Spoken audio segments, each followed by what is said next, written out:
Hello friends, welcome back to my channel. तो आज का यह वीडियो क्लास 10 मैथ वालों के लिए सबसे ज़्यादा महत्वपूर्ण है, क्योंकि आज के इस वीडियो में हम समांतर श्रेणी के दो महत्वपूर्ण टॉपिक को कवर करने जा रहे हैं, जहां से क्वेश्चन पूछे ही जाते हैं। कम से कम एक प्रश्न आपसे समांतर माध्य से पूछा ही जाएगा। तो चलिए आज के हमारे टॉपिक को समझते हैं। और हाँ, वीडियो को लाइक, शेयर और चैनल को सब्सक्राइब करना ना भूलें। तो हमारा टॉपिक है समांतर माध्य कैसे ज्ञात करते हैं, अर्थात किन्हीं भी दो संख्याओं का समांतर माध्य ज्ञात करना, और दूसरा दो संख्याओं के बीच n समांतर माध्य ज्ञात करना, यानी कि उसी को कहते हैं समांतर श्रेणी का निर्माण करना। अर्थात आप दो संख्याओं के बीच दो से अधिक समांतर माध्य ज्ञात करके समांतर श्रेणी का निर्माण भी कर सकते हैं फ्रेंड्स। तो पहला है हमारा समांतर माध्य ज्ञात करना, यानी कि हम समांतर माध्य कैसे ज्ञात करेंगे किन्हीं भी दो संख्याओं का। तो आइए फ्रेंड, इसी को पहले समझ लेते हैं कि ये समांतर माध्य होता क्या है। तो जैसे कि नाम से ही स्पष्ट है फ्रेंड, समांतर माध्य यानी कि समांतर का मतलब क्या होता है, समान अंतर, यानी कि समान अंतर होना चाहिए। और माध्य मतलब क्या होता है, माध्य यानी कि बीच का। जैसे कि फ्रेंड मैंने मान लिया दो संख्या, सपोज मान लो एक मान लिया 6 और एक मान लिया 10 फ्रेंड। अब मुझे इसका समांतर माध्य ज्ञात करना है। तो समांतर माध्य का मतलब क्या हो गया, ऐसा संख्या होना चाहिए इसके बीच में कि समान अंतर भी होना चाहिए, और क्या होना चाहिए, मध्य, यानी कि इसके बीच में आना चाहिए फ्रेंड। इसके बीच में हमें एक ऐसी संख्या लाना है जो क्या हो, इन दोनों संख्या से समान अंतर पर हो, और मध्य मतलब बीच में हो फ्रेंड। तो इसके बीच तो वैसे वैल्यू क्या क्या होगा फ्रेंड, 6 तो है, 7 8 9 ये तीन संख्या इन 6 और 10 के बीच है फ्रेंड। तो हम इसे कैसे ज्ञात करेंगे, कि कैसे निकालेंगे हम इन दो संख्याओं का समांतर माध्य। तो क्या करना है, बस फ्रेंड आपको इन दोनों को जोड़ देना है और आधा कर देना है। ठीक है, मैंने क्या कहा, आपको अगर किसी भी दो संख्याओं का समांतर माध्य ज्ञात करना है तो उनको जोड़ दीजिए और आधा कर दीजिए। आधा मतलब क्या होता है, आधा मतलब 2 से भाग दे देना फ्रेंड। यानी कि अगर हमें इसका समांतर माध्य ज्ञात करना है तो क्या करेंगे फ्रेंड, हम इसको जोड़ देंगे और बटे में यानी कि 2 से भाग दे देंगे, यानी कि इसका आधा कर देंगे फ्रेंड। तो ये 2 फ्रेंड। अब इसे हल कर लीजिए थोड़ा सा, तो ये क्या हो जाएगा, 10 और 6 जुड़ जाएगा, 10 6 16 हो जाएगा, और बटे में 2 तो कट रहा है तो काट दो, तो 2 एक और 2 8, तो ये हमें मिला फ्रेंड 8। तो यही 8 क्या होगा, इस 6 और 10 का समांतर माध्य होगा फ्रेंड। इस प्रकार आप किन्हीं भी दो संख्याओं का समांतर माध्य ज्ञात कर सकते हैं फ्रेंड। तो ये देखो कितना आसान है समांतर माध्य ज्ञात करना। कोई भी दो संख्या ले लो फ्रेंड, अगर मान लो हो सके तो इस बार मान लेते हैं 14 और मान लेते हैं 20 फ्रेंड। ठीक है, तो अब हमें ज्ञात करना है 14 और 20 का समांतर माध्य फ्रेंड। तो क्या करेंगे, बस फ्रेंड आपको कुछ नहीं करना, इन दोनों को जोड़ लीजिए और इसका आधा यानी कि 2 से भाग दे दीजिए फ्रेंड। तो ये हो गया 14 और धन हो जाएगा 20 और बटे में 2। ये फिर क्या हो जाएगा, तो 14 और 20 को जोड़ेंगे तो ये क्या हो जाएगा, 20 10 30 और 4 34, 34 का 34 और ये हो गया 2। करता है फ्रेंड तो काट दो, ये 2 एकम 2, ये भी हो जाएगा 2 एकम 2 और 2 7 14 यानी कि 17 फ्रेंड। तो 17 ही क्या है, इन संख्या यानी कि 14 और 20 का समांतर माध्य होगा फ्रेंड। 17 ही 14 और 20 का समांतर माध्य। देख लो चेक करके भी कि समान अंतर आता है कि नहीं। तो 14 से 3 अंतर कितना है, हो गया 17, और 17 से 3 अंतर 20, तो समान अंतर आया फ्रेंड। तो यही है, समान अंतर भी है और मध्य में आ रहा है, 14 और 20 के बीच में होगा ये, है ना, 14 फिर 17 फिर 20, तो ये देखो बीच में आ रहा है, और 14 से भी समान अंतर है और 20 से भी समान अंतर है। उसी प्रकार ये भी 6 और 8 का समांतर माध्य 8 मिला था, ये भी 6 से समान के अंतर पर है और 10 से भी समान अंतर है फ्रेंड, है ना। तो यही होता है समांतर माध्य।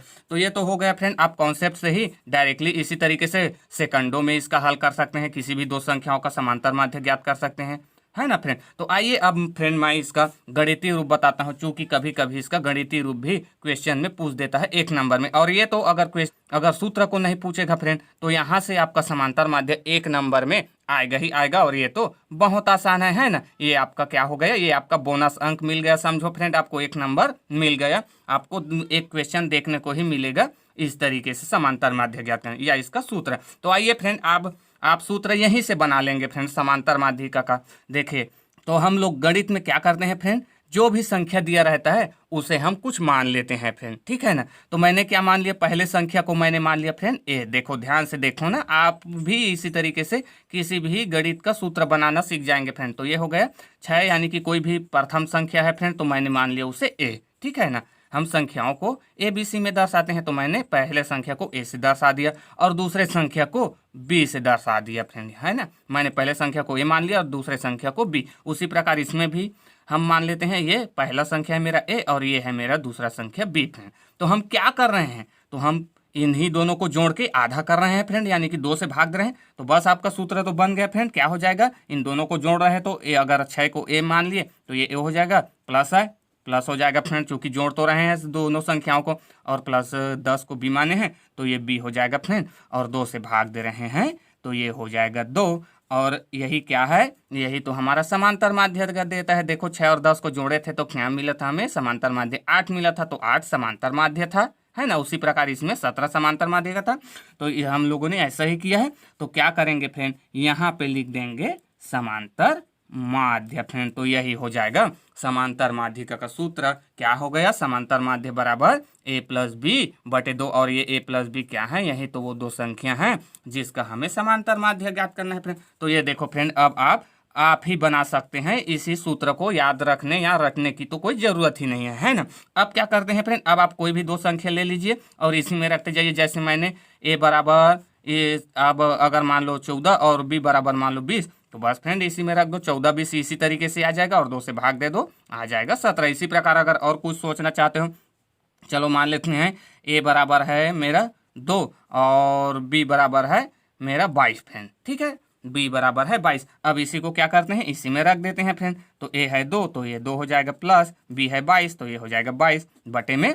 अब इसको क्या करना है, 2 से भाग दे देना है, यानी कि इसका आधा कर लेना है फ्रेंड। तो ये हो जाएगा 2 बराबर 22 और 2 जोड़ दो तो क्या हो जाएगा, 22 और 2 24, और 24 बटे 2, तो 2 एक हम 2 और 2 12 24 फ्रेंड। तो यही क्या होगा, 12 इस संख्या 2 और 22 का समांतर माध्य होगा फ्रेंड। तो इस प्रकार आप सेकंडों में किसी भी दो संख्याओं का समांतर माध्य ज्ञात कर सकते हैं फ्रेंड। आइए एक क्वेश्चन देखते हैं। एक क्वेश्चन दिया है x का वर्ग धन 3xy और दिया है friend y square minus 3xy। ये हमें कोई दो संख्या यानी कि दे दिया है फ्रेंड चर के रूप में, हमें इसका समांतर माध्य ज्ञात करना है। तो क्या करते हैं फ्रेंड, अब आपको तो सूत्र की भी जरूरत नहीं है ना। क्या करेंगे, इन दोनों को जोड़ देंगे और 2 से भाग दे देंगे, है ना। तो वही तो है आपका सूत्र समांतर माध्य। अगर आप लिखना चाहते हैं यहाँ पे, समांतर माध्य बराबर होता है इन्हीं दो संख्या, इसे मान ले ए, इसे बी, तो a प्लस बी बटे 2 फ्रेंड। अब क्या करना है, अब इसी में रख दीजिए। तो a है x स्क्वायर धन 3xy, और यहाँ पे धन होता है, धन हो जाएगा फ्रेंड। अब b बराबर क्या दिया है, b बराबर हमने माना है y स्क्वायर माइनस 3xy, और पूरे के बटे में क्या हो जाएगा, 2 हो जाएगा। तो चलो अब इसे हल कर लेते हैं। तो ये क्या हो जाएगा, तो ये तो 3xy प्लस में है और यहाँ माइनस में है 3xy, ये दोनों के दोनों घट के 0 हो जाएंगे फ्रेंड। हमारे पास बचेगा x का स्क्वायर धन y का स्क्वायर बचा फ्रेंड, और बटे में 2। इससे तो और ज्यादा हल नहीं होगा, तो यही हमारा होगा आंसर फ्रेंड। यही समांतर माध्य होगा x वर्ग प्लस 3xy और y स्क्वायर माइनस 3xy का सम। तो आइए अब देखते हैं हम लोग दो संख्याओं के बीच n समांतर माध्य। अभी हम लोग क्या कर रहे थे फ्रेंड, अभी हम लोग सिर्फ एक ही समांतर माध्य ज्ञात कर रहे थे, है ना। एक ही ज्ञात कर रहे थे, एक ही मिल रहा था हमें। ये देखो 14 और 20 के बीच में 17 एक मिला, 6 10 के बीच में एक समांतर माध्य 8।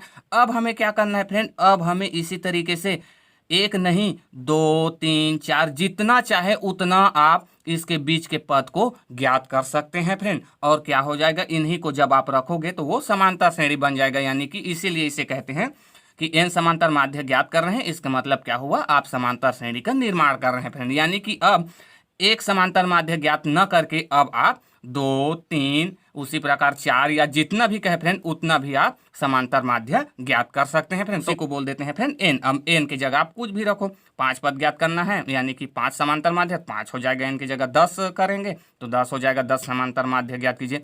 तो अब आप उसको भी ज्ञात कर सकते हैं फ्रेंड। तो आइए इसी को अब समझते हैं कि कैसे आप इसके बीच के n समांतर माध्य यानी कि 2 4 6 जो भी दिया है उसे कैसे ज्ञात करेंगे फ्रेंड। तो आइए फ्रेंड्स, मैं इसे एक एग्जाम्पल के सहायता से आपको समझाता हूँ, फिर आपको इस एक एग्जाम्पल से आपका सारा डाउट क्लियर हो जाएगा।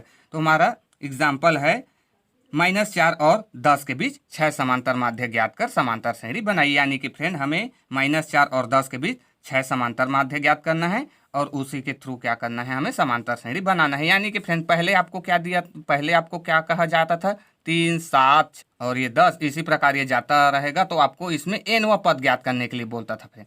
अब आपको क्या दिया गया है, अब आपको ये पहला टर्म और यानी कि पहला 3 और ये n की जगह जो होगा उसी को दिया गया है फ्रेंड। और आपको क्या कह रहा है, इस बीच के श्रेणी को आपको निर्माण करना है फ्रेंड। तो इसी वैल्यू को हम कैसे ज्ञात करेंगे, तो आइए इसी को हम लोग इस एग्जाम्पल से अच्छे से समझते हैं।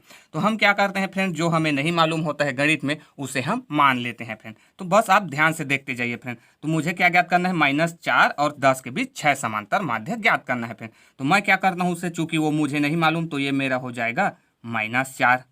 ठीक है, अब मुझे 6 समांतर माध्य इसी के बीच में लाना है फ्रेंड। तो मैं क्या करता हूँ, वो मुझे नहीं मालूम तो मैं उसी को मान लेता हूँ फ्रेंड, A1 और A2 और A3 और A4 और A5 और A6। ये 6 पद हैं फ्रेंड। चूंकि हमें 6 समांतर माध्य ज्ञात करने तो हमने A1 से A6 तक ले लिया। और किसके बीच का है, 10 के बीच, तो ये यहाँ पे हो जाएगा 10 फ्रेंड। ठीक है, तो ये हमारा हो गया समांतर श्रेणी। अब हमें क्या करना है, अब हमें इसमें A1 A2 A3 A4 A5 A6 का मान लाके इसमें रख देंगे फ्रेंड। तो ये हमारा बन जाएगा ये समांतर श्रेणी, है ना। तो आइए कैसे ज्ञात करेंगे हम इस A1 और A2 के मान को, उसी को डिस्कस करते हैं। तो बस दोस्तों, इसके लिए आपको क्या करना है, इसमें जो जो दिया है उसे आप लिख लीजिए। यानी कि यहाँ पे आपको क्या दिख रहा है, प्रथम पद दिख रहा है फ्रेंड। तो हम प्रथम पद को लिख लेंगे, प्रथम पद को हम ए से डिनोट करते हैं। तो ए हो जाएगा, ए बराबर हो जाएगा -4 फ्रेंड। ठीक है, जो जो दिया है उसे तो पहले आप लिख लीजिए। तो प्रथम पद दिया है ए बराबर -4। और ये क्या है फ्रेंड, ये अंतिम पद है, यानी कि एनवा पद है फ्रेंड। चूंकि यही आपका अंतिम है, चूंकि 4 से 10 तक बोला है तो यही अंतिम पद हो जाएगा। तो अंतिम पद यानी कि अंतिम पद को हम डिनोट करते हैं an से फ्रेंड। ये आपका यही सूत्र है ना कि an बराबर होता है a plus n-1 into D के फ्रेंड। ये यहीं से आ रहा है, ठीक है ना। तो an हमारा अंतिम पद दिया है 10, तो ये 10 हो जाएगा फ्रेंड। ठीक है ना। और अब इसमें पदों की संख्या कितनी है फ्रेंड, तो पदों की संख्या भी आप यहां से निकाल सकते हैं। पदों की संख्या, ठीक है, पदों की संख्या को हम n से डिनोट करते हैं। तो n बराबर हो जाएगा, देखो कितने पद हैं, तो हमें ये 1 2 3 4 5 6 तो यही पद दिया है फ्रेंड, 6 पद। और 2 और अलग से एक्स्ट्रा है फ्रेंड, 1 2, है ना। तो क्या हो जाएगा, यहाँ से हमें क्या देखने को मिल रहा है कि इसमें जितने पद आपको ज्ञात करना है उससे 2 ज्यादा होगा फ्रेंड। तो यहाँ से क्या हो जाएगा, ये हो जाएगा, ये पहले तो 6 पद आपको ऑलरेडी दे दिया है तो 6 ऑलरेडी हो जाएगा फ्रेंड। और क्या दिया है, 2 पद एक्स्ट्रा है, फर्स्ट है और लास्ट है, तो इन्हीं को आपको जोड़ लेना है। तो ये 2 हो जाएगा फ्रेंड। तो यहाँ से ये क्या हो जाएगा, 8। इसे आप गणितीय रूप में लिखेंगे तो ये आपको हमेशा क्या मिलेगा फ्रेंड, n बराबर मिलेगा आपको n+2।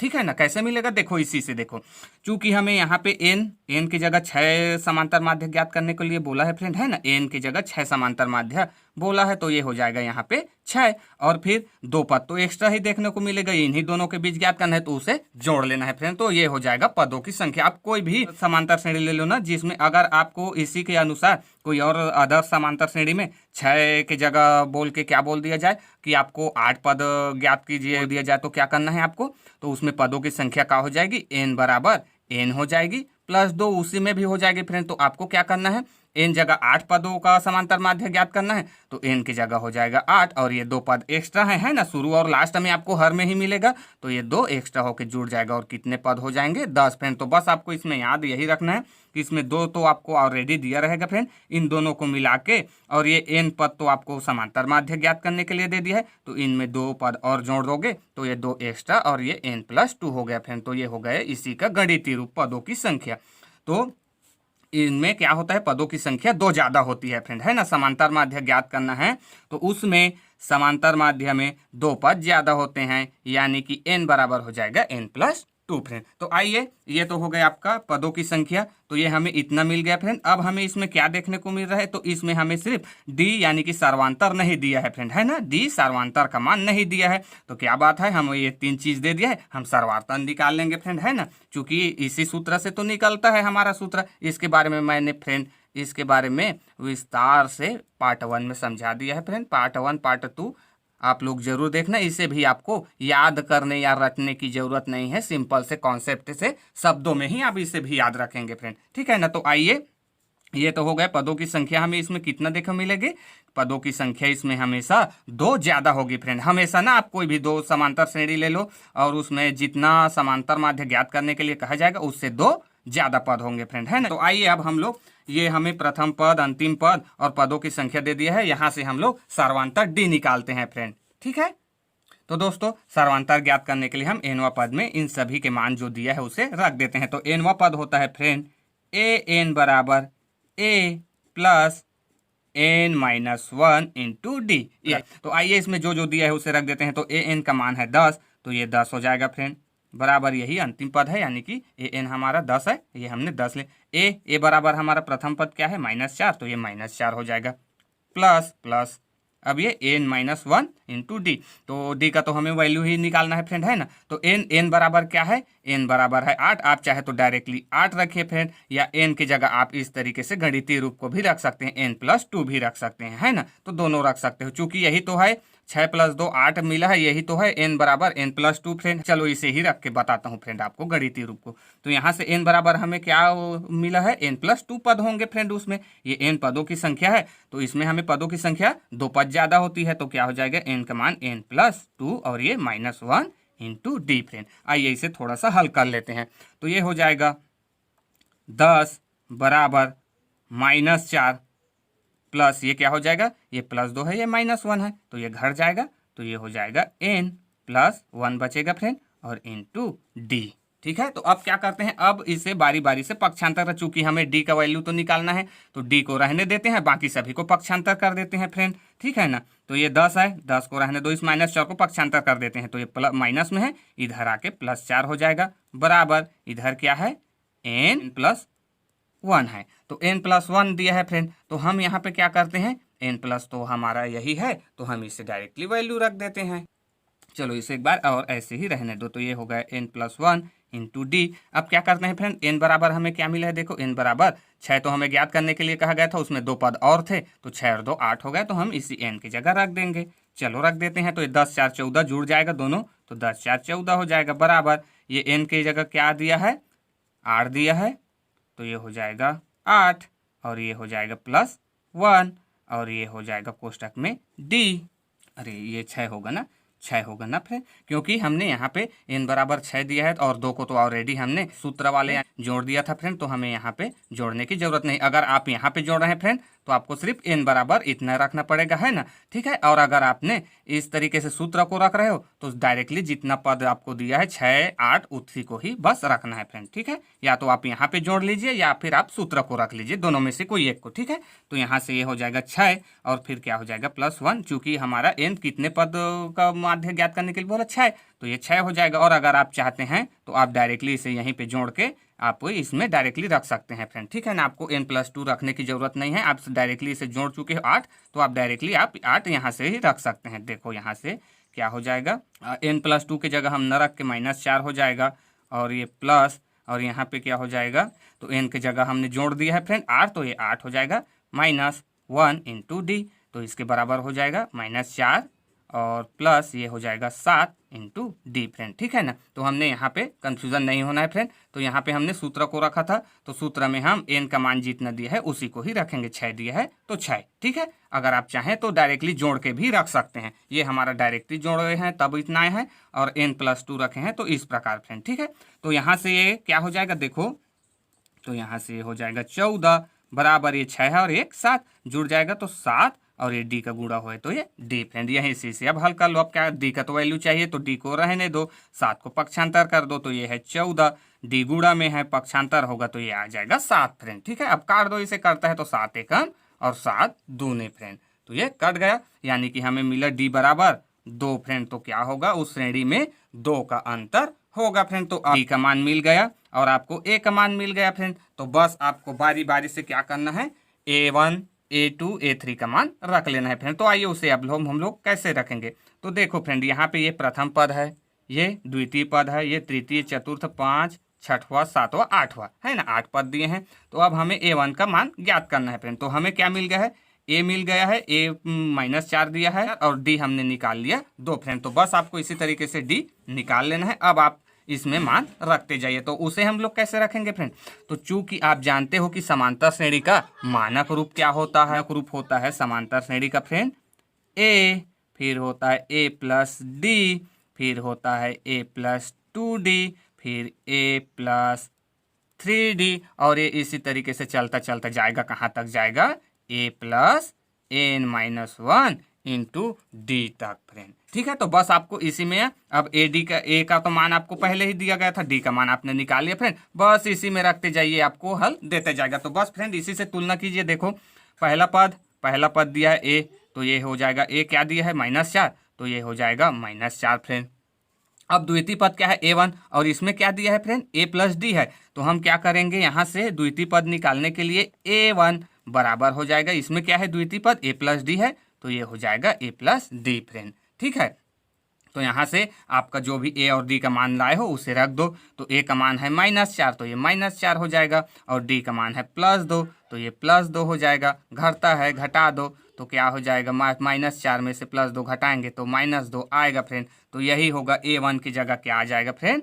-2। ठीक है, इसी प्रकार अगर आप दूसरा निकालना चाहो तो a2 हो जाएगा फ्रेंड। a2 बराबर क्या हो जाएगा? इसमें देखो ये कौन सा पद है? ये पहला, दूसरा, तीसरा है। अब इसमें देखो इसके मानक रूप में तीसरा पद कौन है? ये पहला, दूसरा, तीसरा, तो ये a2 बराबर क्या हो जाएगा? a plus 2d। अब इसी में फिर मान रख दो फ्रेंड, तो a का मान तो -4 है ना, और धन धन ये 2 गुणा d का मान भी 2 है, तो ये 2 हो जाएगा फ्रेंड। तो बस अब इसे थोड़ा सा हल कर लीजिए, तो ये क्या हो जाएगा? -4 है तो -4, और ये 2 दूनी 4 हो जाएगा, तो ये +4 में होगा फ्रेंड। तो देखो क्या हो जाएगा? ये +4 ये -4 दोनों घट के 0 हो जाएगा फ्रेंड। तो हमारा a2 का मान मिलेगा 0 फ्रेंड। ठीक है, तो हमें a1 a2 का मान मिल गया। इसी प्रकार आप a3 a4 a5 a6 का मान निकाल सकते हैं फ्रेंड। तो a3 बराबर आपको मिलेगा, देखो a3 बराबर मिलेगा, देखो तीसरा पद क्या है? ये कौन सा है? चतुर्थ पद है ना, चतुर्थ पद है। तो इसमें देखो कौन सा है? 1 2 3 4, यानी कि a प्लस 3d फ्रेंड। ठीक है, इसी प्रकार इसमें भी रख लो, तो ये क्या हो जाएगा? a का मान है -4, और 3 गुणा 2 हो जाएगा, d का मान तो 2 तिया 6 हो जाएगा, और 6 प्लस में है और माइनस में है 4, तो 4 माइनस घटा देंगे तो हमारे पास कितना बचेगा? +2। तो a3 बराबर मिलेगा +2। तो इसी प्रकार चतुर्थ पद यानी कि a4 निकालेंगे, a5 a6 फ्रेंड, तो हमें क्या मिलेगा? a4। इसी प्रकार आप निकाल सकते हैं फ्रेंड, है ना। अब a4 निकालेंगे तो पांचवा पद कौन सा है उसे आपको गिनना पड़ेगा, तो पांचवा पद आपको मिलेगा a प्लस 4d, है ना, a प्लस 4d। देखो आपको वही मिलेगा, a3 है तो a प्लस 3d, a1 है तो a प्लस 1d है, a2 a plus 2d, a3 है तो a प्लस 3d, और a4 है तो a प्लस 4d। तो बस मार रखते जाइएगा, इसमें मिलेगा a4 4 मिलेगा, इसी प्रकार a5 मिलेगा 6, और a6 मिलेगा फ्रेंड, a6 मिलेगा 8 मिलेगा फ्रेंड। तो बस हमें अब a1 a2 का मान मिल गया फ्रेंड। अब क्या करते हैं? अब इसी में मान को रख देते हैं, है ना। तो चलो रख देते हैं। तो इस a1 a2 का मान रखने पर क्या हो जाएगा? देखो ये -4 तो -4 दिया ही है। a1 का मान हमें क्या मिला है? a1 का मान मिला है -2, तो ये हो जाएगा -2। फिर a2 का मान हमें क्या मिला है? a2 का मान हमें 0 मिला है, तो ये 0 हो जाएगा।